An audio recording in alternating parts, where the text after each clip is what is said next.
গোপালগঞ্জের টুঙ্গিপাড়ায় পরিত্যক্ত খাদ্য গুদাম অপসারণের টেন্ডার প্রক্রিয়ায় অনিয়মের অভিযোগে জেলা খাদ্য নিয়ন্ত্রক কার্যালয়ে অভিযান চালিয়েছে দুর্নীতি দমন কমিশন।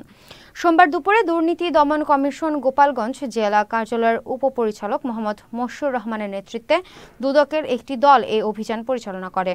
উপপরিচালক জানান, টুঙ্গিপাড়া উপজেলার একটি পুরাতন খাদ্য গুদাম অপসারণের জন্য বিজ্ঞপ্তি দেয় জেলা খাদ্য নিয়ন্ত্রক কার্যালয়। এতে আমিনুর এন্টারপ্রাইজ সহ 14টি প্রতিষ্ঠান দরপত্র দাখিল করে। আমিনুর এন্টারপ্রাইজ নামের একটি ঠিকাদারি প্রতিষ্ঠান 6,19,000 টাকায় সর্বোচ্চ দরদাতা নির্বাচিত হয়, কিন্তু আমিনুর এন্টারপ্রাইজের স্বত্বাধিকারীর স্বাক্ষর জাল করে টেন্ডার প্রত্যাহারের আবেদন জমা দেওয়া হয়। এ ঘটনায় আমিনুর এন্টারপ্রাইজ দুদকের কাছে একটি অভিযোগ দায়ের করে। এই অভিযোগের ভিত্তিতে সত্যতা যাচাইয়ের অভিযান চালানো হয়।